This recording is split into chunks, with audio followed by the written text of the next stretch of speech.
Reading through the Bible in 1 year, March 1st, Exodus 16, Job 24, Mark 15:33 through 16:20, and 1 Corinthians 12:12 through 13:13. Mockingbird Lane. They set out from Elim, and the congregation of the people of Israel came to the wilderness of Sin, which is between Elim and Sinai, on the 15th day of the second month after they had departed from the land of Egypt. And the whole congregation of the people grumbled against Moses and Aaron in the wilderness. The people of Israel said to them, "Would that we had died by the hand of the Lord in the land of Egypt, when we sat by the meat pots and ate bread to the full. For you have brought us out into this wilderness to kill the whole assembly with hunger." Then the Lord said to Moses, "Behold, I'm about to rain bread from heaven for you. And the people shall go out and gather a day's portion every day, that I may test them, whether they will walk in my law or not. On the sixth day, the people of Israel, on the sixth day, they are to bring, when they prepare what they are to bring in, it shall be twice as much as they gather daily." So Moses and Aaron said to all the people of Israel, at evening you shall know that it was the Lord who brought you out of the land of Egypt. And in the morning you shall see the glory of the Lord, for he has heard your grumbling before the Lord. For what are we that you grumble against us? And Moses said, when the Lord gives you in the evening meat to eat, and in the morning bread to the full, because the Lord has heard your grumbling, that you grumble against him. What are we? Your grumbling is not against us, but against the Lord. Because again, they were grumbling against Moses and Aaron. Then Moses said to Aaron, "Say to the whole congregation of the people of Israel, come near before the Lord, for he has heard your grumbling." And as soon as Aaron spoke to the whole congregation of the people of Israel, they looked toward the wilderness, and behold, the glory of the Lord appeared in the cloud. And the Lord said to Moses, "I have heard the grumbling of the people of Israel. Say to them, at twilight you shall eat meat, and in the morning you shall be filled with bread. Then you shall know that I am the Lord your God."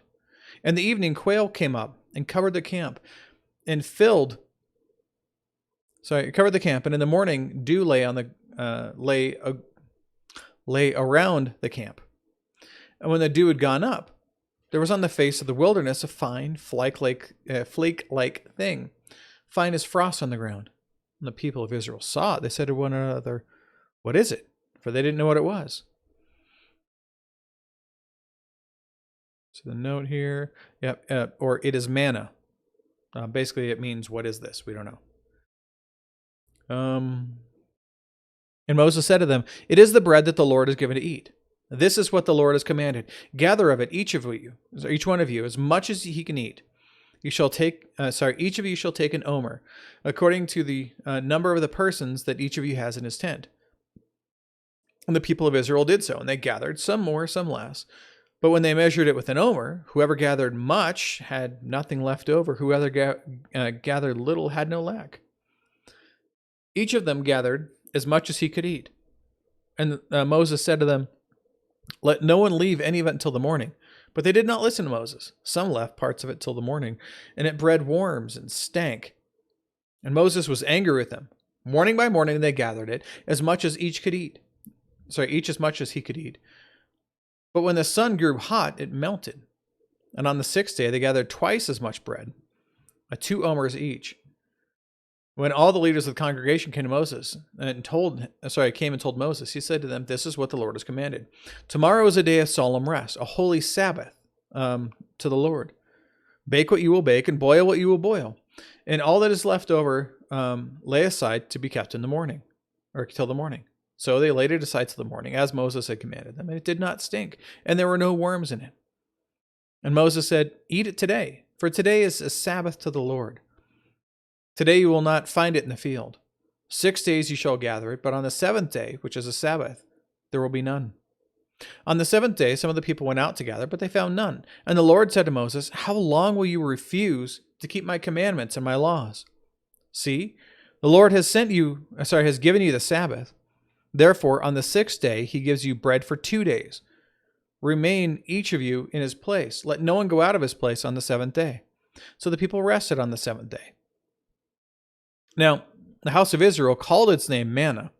It was fine it was like coriander seed, white, and the taste of it was like wafers made with honey.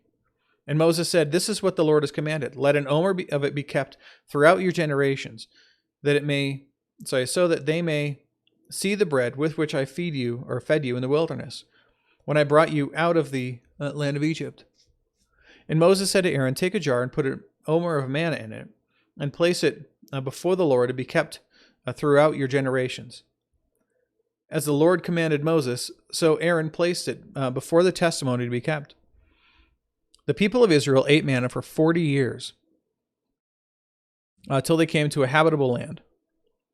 Then they ate the manna until they came to the border of the land of Canaan. An omer is a tenth part of an ephah, which is about 3/5 of a bushel, or 22 liters. So that's quite a bit. All right, now Job 24. So here is Job still responding, right? Why are not times of judgment kept by the Almighty? And why do those who know him never see his days? Some move landmarks. They seize flocks and pasture them. They drive away the donkey of the fatherless. They take the widow's ox for a pledge. They thrust the poor off the road. The poor of the earth all hide themselves. Behold, like wild donkeys in the desert, the poor go out to their toil, seeking game. The wasteland yields food for their children. They gather their fodder in the field, and they glean the vineyard of the wicked man. They lie all night naked, without clothing, and have no covering in the cold. They are wet with the rain of the mountains, and cling to the rock for lack of shelter. There are those who snatch the fatherless child from the beast, and they take a pledge against the poor. They go about naked, without clothing. Hungry, they carry the sheaves. Among the olive groves of the wicked, they make oil. They tread the winepress, but suffer thirst. And from out of the city, the dying groan, and the soul of the wounded cries for help. Yet God charges no one with wrong. There are those who rebel against the light, who are not acquainted with its ways, and do not stay in its paths. The murderer rises before its light, that he may kill the poor and the needy. And in the night he is like a thief. The eye of the adulterer also waits for the twilight, saying, "No eye will see me," and he veils his face. In the dark they dig through houses. By day they shut themselves up, for they do not know the light. For deep darkness is morning to all of them, for they are friends with the terrors of the deep darkness. You say, "The swift are they on the face of the waters. Their portion is cursed in the land. No treader turns toward their vineyards. Drought and heat snatch away the snow waters. So does Sheol, those who have sinned. The womb forgets them, and the worm finds them sweet, and they are no longer remembered. So wickedness is broken like a tree. They wrong the barren, childless woman, and do no good to the widow. Yet God prolongs the life of the mighty by his power. They rise up when they despair life. He gives them security, and they are supported. His eyes are upon their ways. They are exalted a little while. Then they are gone. They are brought low and gathered up like the others. They are cut off like the heads of grain. If it is not so, who will prove me a liar? And show that there is nothing in what I say. Mark 15:33 through 16:20. And when the 6th hour had come, there was darkness over the whole land until the 9th hour. And at the 9th hour, Jesus cried out with a loud voice, "Eloi, Eloi, lama sabachthani," which means, my God, why have you forsaken me?" Now some of the bystanders hearing it said, "Behold, he is calling Elijah." And someone ran and filled a sponge with sour wine and put it on a reed and gave it to him to drink, saying, "Wait, let us see whether Elijah will come to take him down." And Jesus uttered a loud cry and breathed his last. And the curtain of the temple was torn in two from top to bottom. It's important. And when the centurion who stood facing him saw that in this way he breathed his last, he said, "Truly, this man was the Son of God." There were also women looking on from a distance, among whom were Mary Magdalene, and Mary, the mother of James the younger, and of Joseph and Salome. When he was in Galilee, they followed him and ministered to him. And there were also many other women who came with him to Jerusalem. When evening had come, since it was a day of preparation, that is, the day before the Sabbath, Joseph of Arimathea, a respected member of the council, who was himself looking for the kingdom of God, took courage and went to Pilate and asked for the body of Jesus. Pilate was surprised to hear that he should have already died, and summoning the centurion, he asked him whether he was already dead. When he learned from the centurion that he was dead, he granted the corpse to Joseph. And Joseph bought a linen shroud, and taking him down, wrapped him in the linen shroud and laid him in a tomb that had been cut from a rock. And he rolled a stone against the entrance of the tomb. Mary Magdalene, Mary the mother of Joseph, saw where he was laid. When the Sabbath was past, Mary Magdalene, Mary the mother of James, and Salome brought spices so that they might go and anoint him. And very early on the first day of the week, when the sun had risen, they went to the tomb. And they were saying to one another, "Who will roll away the stone for us from the entrance of the tomb?" And looking up, they saw that the stone had already been rolled back. It was very large. And entering the tomb, they saw a young man sitting on the right side, dressed in a white robe, and they were alarmed. And he said to them, "Do not be alarmed. You seek Jesus of Nazareth, who was crucified. He has risen. He is not here. See the place where they have laid him. But go, tell his disciples and Peter that he is going before you to Galilee. There you will see him, just as he told you." And they went out and fled from the tomb, for trembling and astonishment had seized them, and they said nothing to anyone, for they were afraid. Now, as a note, the note here that says some of the earliest manuscripts do not include 16:9 through 20. There are some issues with this. First off, like it says, a lot of the earlier manuscripts don't have it in here at all. So that's obviously something to be alarmed about. Second, we aren't entirely certain about the content because it doesn't really make sense. The note here I'm going to read: scholars differ regarding whether these verses were originally part of this gospel. Some very important early Greek manuscripts and ancient versions lack these verses, but many more manuscripts and versions include them, known as the, quote, longer ending. One Latin manuscript has a shorter ending, roughly one verse long, which records the women reporting to Peter and the others, and then sums up Jesus sending away his apostles. A few Greek manuscripts from the 7th through the 9th century AD include both the shorter ending and the longer one. Because of these differences among manuscripts and stylistic references or variances between verses 9 through 20 and the rest of the gospel, many scholars believe that verses 9 through 20 were not written by Mark, but added by a later copyist. On the other hand, these verses are cited by writers from the late 2nd century, and are found in the majority of existing Greek manuscripts of Mark's gospel. So, we can go into more detail on what's here, but long story short, just know that the stylistic differences in the way that things are written, the usage of certain words, the way that those words are used, it really points to the fact that this was not part of Mark's original text, not what he had written. So with that knowledge up front first, we're going to go ahead and read it. It's kept in here. Just know that it may not necessarily be canon. There's a lot of people who differ on it.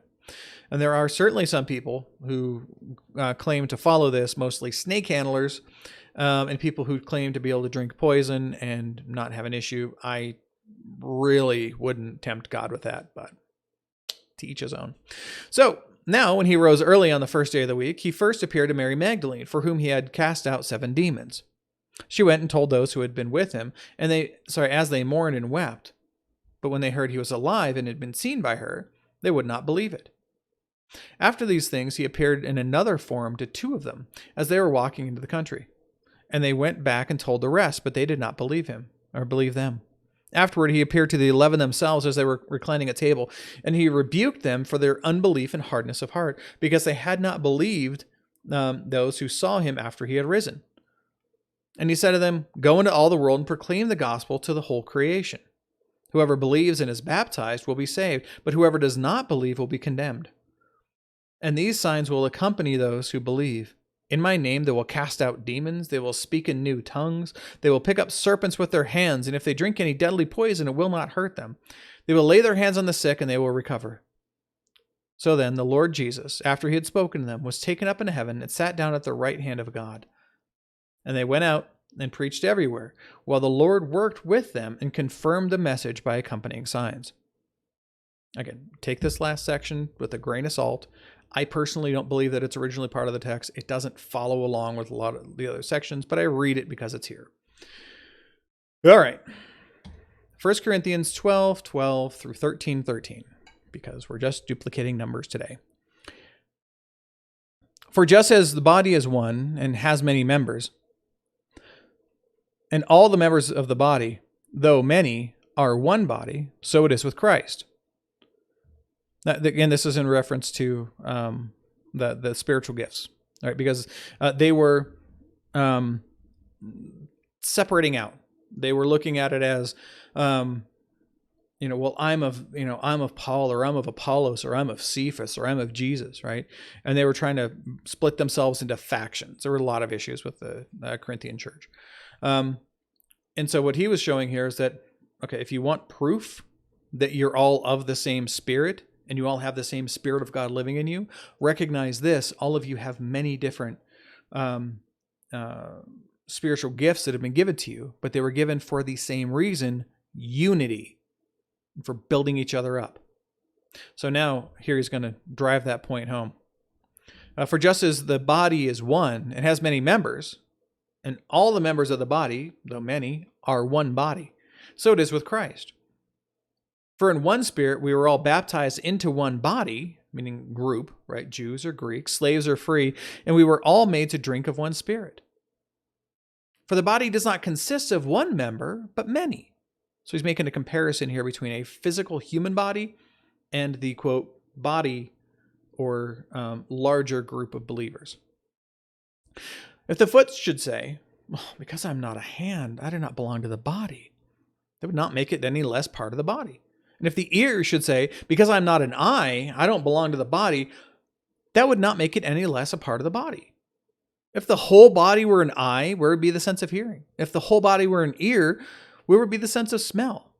But as it is, God arranged the members of the body, each one of them, as he chose.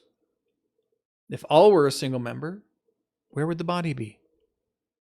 As it is, there are many parts, yet one body. The eye cannot say to the hand, 'I have no need of you,' nor again the head to the feet, 'I have no need of you.' On the contrary, the parts of the body that seem weaker are indispensable. And on those parts of the body that we think less honorable, we bestow the greater honor. And our unpresentable parts are treated with greater modesty, which our more presentable parts do not require. But God has so composed the body, giving greater honor to the part that lacked it, that there may be no division in the body, but that the members may have the same care for one another. If one member suffers, all suffer together. If one member is honored, all rejoice together. Now you are the body of Christ, and individually members of it. And God has appointed in the church first apostles, second prophets, third teachers, then miracles and gifts of healing, helping and administrating, and various kinds of tongues. Are all apostles? Are all prophets? Are all teachers? Do all work miracles? Do all possess gifts of healing? Do all speak with tongues? Do all interpret? But earnestly desire the higher gifts, and I will show you a still more excellent way. If I speak in the tongues of men and of angels, again, this is Paul using hyperbole, right?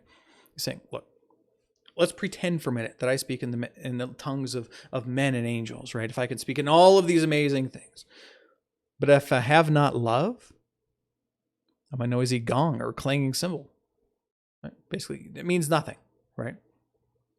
And if I have prophetic powers and understand all mysteries and all knowledge, and if I have all faith so as to remove mountains, but I have not love, I am nothing. Because they weren't being loving to one another. They were building themselves up in their own pride with what they had and what they knew and the parts that they were from. So, and the people who brought them into the church. If I give away all that I have, if I deliver up my body to be burned, but I have not love, I gain nothing. So then what is love? Love is patient and kind. Love does not envy or boast. It is not arrogant or rude. It does not insist on its own way. It is not irritable or resentful. It does not rejoice at wrongdoing, but rejoices with the truth. Love bears all things, believes all things, hopes all things, endures all things. Love never ends. As for prophecies, they will pass away. As for tongues, they will cease. As for knowledge, it will pass away. For we know in part and prophesy in part, but when the perfect comes, the partial will pass away. When I was a child, I spoke as a child.